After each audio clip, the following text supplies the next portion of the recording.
Good morning, students.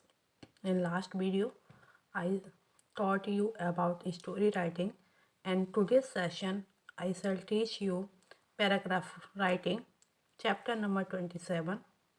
So let's start today's session from introduction. A paragraph is a group of sentences expressing a series of connected thoughts upon a single topic. एक paragraph जो होता है बेटा, वो sentences का group होता है जहाँ पर एक सिंगल टॉपिक पर हमें अपने विचार व्यक्त करने होते हैं. Sentences are so organized that the end of a paragraph they all look to be knit into an organic whole. Sentences ऐसे ऑर्गेनाइज करने चाहिए कि पैराग्राफ के एंड में जाकर ऐसा लगे कि सभी सेंटेंसेस एक दूसरे से क्या थे, बुने हुए थे, मीन्स एक दूसरे से कनेक्टेड थे, जुड़े हुए थे. The whole idea, organic whole, the idea, the theme, the argument or the main point of the topic is sufficiently amplified in the body of paragraph. Paragraph की जो लैंग्वेज हम लिख रहे हैं बेटा, उसमें उसके आइडिया, थीम, आर्गुमेंट और मेन पॉइंट सभी क्या होने चाहिए, सफिशिएंटली एम्पलीफाइड होने चाहिए, मीन्स उस पैराग्राफ से रिलेटेड होने चाहिए. A paragraph can stand by itself because it is the development of a single main thought, idea और एक्सपीरियंस.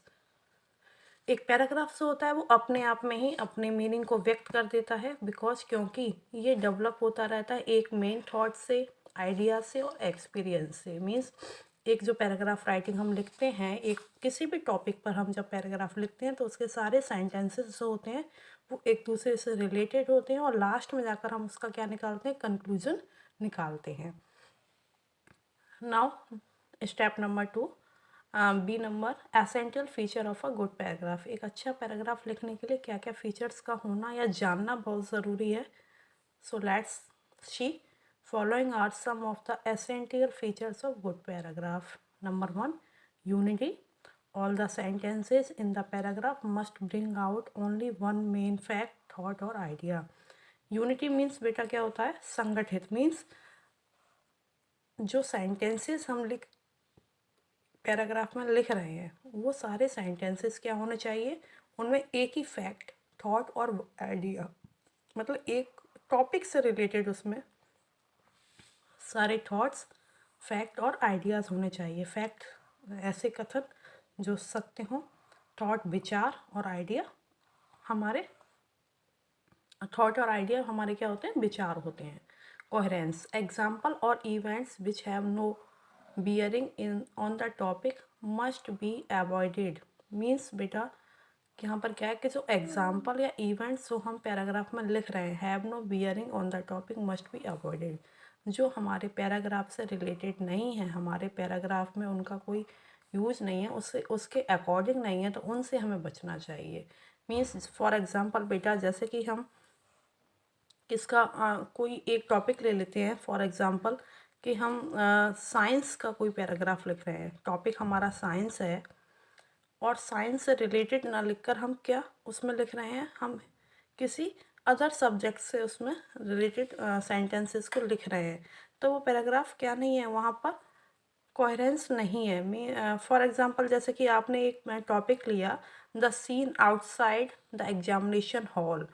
अब हमें वहाँ पर जो पैराग्राफ है उसमें एग्जामिनेशन हॉल के बाहर का क्या सीन था उससे रिलेटेड लिखना है, लेकिन हम क्या कर रहे हैं, उसमें लिख रहे हैं एग्ज़ाम टाइम का, एग्जामिनेशन हॉल के अंदर का सीन लिख रहे हैं, तो उससे अपने टॉपिक से क्या हो जाएगा, हट जाएगा. जो सेंटेंसेस हैं वो हम वहाँ से टॉपिक से परे हो जाएंगे और पैराग्राफ वहाँ पर अच्छा नहीं लिखा जाएगा. नेक्स्ट है number 3, emphasis. In order to create a proper impression on the reader. Reader पर अच्छा इम्प्रेशन डालने के लिए each sentence should be given its due importance and emphasis. मतलब हर सेंटेंस का अपना क्या होना चाहिए, इम्पोर्टेंस होना चाहिए. The key sentence of the paragraph should as far as possible be first sentence. मतलब जहाँ तक हो सके, जहाँ तक संभव हो सके, जो सेंटेंस पैराग्राफ जो हम स्टार्ट करते हैं उसमें उसी सेंटेंस से उसका क्या हो जाना चाहिए, उसमें इंटरेस्ट स्टार्ट हो जाना चाहिए. We must frame it in such a way, हमें सेंटेंसेस को इस तरीके से फ्रेम करना चाहिए, इस तरीके से फ्रेम करना चाहिए that it immediately arrest the readers attention, कि ये तुरंत जो रीडर है उनका ध्यान अपनी तरफ खींच ले। Our argument should be expanded on the basis of the key sentence and paragraph should be given a clear conclusion, और लास्ट में हमें पैराग्राफ का एक क्लियर कंक्लूजन निकाल कर भी देना चाहिए। नंबर 4 पॉइंट है variety. Sentences in a paragraph should not be of the same length, मतलब एक पैराग्राफ के अंदर जो सेंटेंस हैं ऐसा नहीं होना चाहिए कि वो एक जैसे ही हो। मतलब एक सेंटेंस आपने 8 वर्ड्स का लिखा तो सेकंड सेंटेंस भी 8 वर्ड्स का हो, नो दिस इज़ रॉन्ग। एक लेंथ के नहीं होने चाहिए, और nor should they follow the same structure, और ना ही उन सबका एक जैसा स्ट्रक्चर। स्ट्रक्चर मीन्स बेटा कि मान लीजिए फॉर एग्जांपल कि आपने फर्स्ट सेंटेंस या सेकंड सेंटेंस, स्टार्टिंग के 2 या 3 सेंटेंस आपने किस में लिखे, पास्ट में लिखे, तो अब ऐसा नहीं है कि सारे लास्ट तक आप सारे सेंटेंस पास्ट में ही लिखते चले जाएं, नहीं ना, उसका जो स्ट्रक्चर है वो बदल जाना चाहिए, और दे विल अपीयर मोनोटोनियस। आगे देखिए बेटा, practical hints on paragraph writing.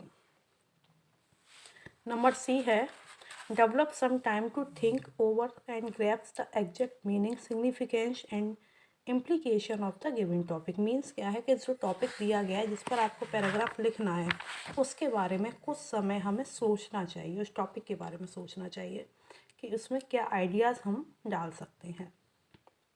Arrange your ideas and write down the important point in order in which you wish to develop them. Arrange your ideas, अपने विचारों को पहले क्या कर लें, अरेंज कर लें कि पहले हमें क्या व्यक्त करना है, आफ्टर इट हम क्या व्यूज़ देने जा रहे हैं। तो हमारे जो व्यूज़ हैं, हमारे जो आइडियाज़ हैं वो अरेंज होना चाहिए। पता चला कि कंक्लूजन हमने पहले रख दिया और लास्ट में फिर हम उसके बाद लिख रहे हैं, नो, कंक्लूजन हमारा लास्ट में, जो सॉल्यूशन निकल के आएगा, जो उसका थीम, मोरल थीम निकल के आएगी वो लास्ट में होनी चाहिए कंक्लूजन, और स्टार्टिंग से हमें सेंटेंसेस के हेल्प से हमें अपने व्यूज़ को रखना चाहिए। You wish to develop them, जिन सेंटेंस से आप उसको क्या करना चाहते हैं, बड़ा करना चाहते हैं, डेवलप करना चाहते हैं। There should be no omission, no repetition and no discretion, मतलब बार इसमें ना तो किसी शब्दों को छूटना चाहिए ना किसी शब्दों को रिपीट होना चाहिए। The paragraph should begin with the striking sentence to express the main idea and to arouse the readers interest, मतलब पैराग्राफ जब स्टार्ट करें तो सेंटेंस ऐसे होने चाहिए कि उसमें हम अपने मेन आइडियाज़ को दे सकें और रीडर्स का ध्यान अपनी तरफ खींच सकें। The sentences should be arranged in a logical order and the paragraph should end with a sentence which sums it up. Next point, when you have to develop an argument, sentences should be so arranged as to lead to the climax towards the end. मतलब last में हमारा जो climax है paragraph का वो होना चाहिए, उसमें कुछ ना कुछ सस्पेंस बना रहा है स्टार्टिंग से ही। A paragraph should read as a complete and coherent piece of composition curved in an engaging style. Let's see, there is an example of paragraph, if I were invisible, यदि मैं अदृश्य होता, if I were invisible। तो let's read this sentence। if by some magical feat I were to become invisible, मतलब ऐसा कुछ जादुई ऐसा होता कि मैं क्या हो जाता, जादुई ऐसा, यदि बाई सम मैजिकल फीट मैं क्या हो जाता, इनविजिबल हो जाता, मैं अदृश्य बन जाता। It would be extremely happy and make all my dreams come true, तो ये मेरे लिए बहुत खुशी की बात होती और मेरे सारे सपने क्या हो जाते, सत्य हो जाते। Being invisible would give me the liberty to go anywhere, जब मैं अदृश्य हो जाता तो मुझे आज़ादी मिल जाती कहीं भी जाने की। एंड सी एवरीथिंग, और हर चीज़ को मैं देख सकता था। विदाउट एनी वंस नोइंग, बिना किसी के जाने। I would walk unnoticed with the great celebrities of my country, मैं बिना किसी के जाने, मतलब बिना किसी के ध्यान दिए, विद द ग्रेट सेलिब्रिटीज़, जो हमारे देश के महान सेलिब्रिटीज़ हैं, उनके साथ घूम सकता था एंड विजिट फेमस प्लेसेस, और फेमस प्लेसेस को भी घूम कर आ सकता था, and see all the wonders of the world, और संसार के सारे वंडर्स को देख लेता। इफ़ आई वर इनविजिबल, यदि मैं अदृश्य होता तो।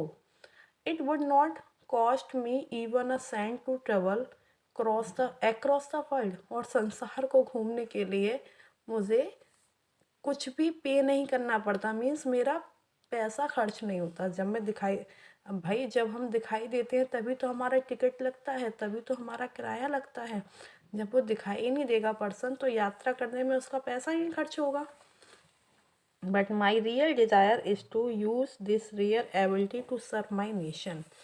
लेकिन मेरा जो रियल डिज़ायर है, मतलब मैं चाहता हूँ, मेरी जो वास्तविक इच्छा है, is to use this real ability to serve my nation, कि इस एबिलिटी को मैं अपने नेशन के लिए यूज करूँ, अपने राष्ट्र की सेवा करने के लिए इस योग्यता को पाऊँ।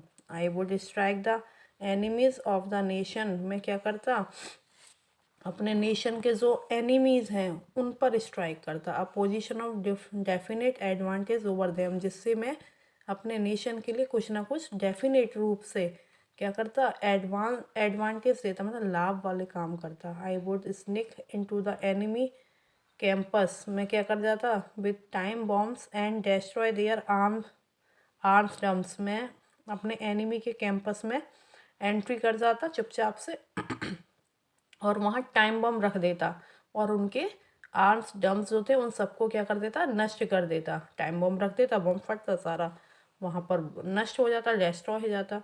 Then I would disclose my identity and be honoured by my nation, और फिर मैं अपने जो क्या है मेरी आइडेंटिटी है उसको मैं डिस्क्लोज कर देता, मतलब ओपन कर देता, and be honoured by my nation, और मेरे राष्ट्र के द्वारा मेरा सम्मान किया जाता। तो इस तरीके से यहाँ पर एक पैराग्राफ दिया गया। सेकंड पैराग्राफ है, the best way to serve God is to serve humanity. इसे आप सेल्फ स्टडी करेंगे और जानेंगे कि पैराग्राफ में क्या लिखा हुआ है। नेक्स्ट यहाँ पर एक्सरसाइज में मैं बेटा 15, ये देखिए इन लास्ट 15 पैराग्राफ दे रखे हैं। हम 15 तो नहीं करेंगे लेकिन मैक्सिमम करने की कोशिश करेंगे। तो बेटा ये पैराग्राफ राइटिंग है आपका। तो thank you for today and I hope you like this video and meet in next video. Thank you for today beta and have a nice day.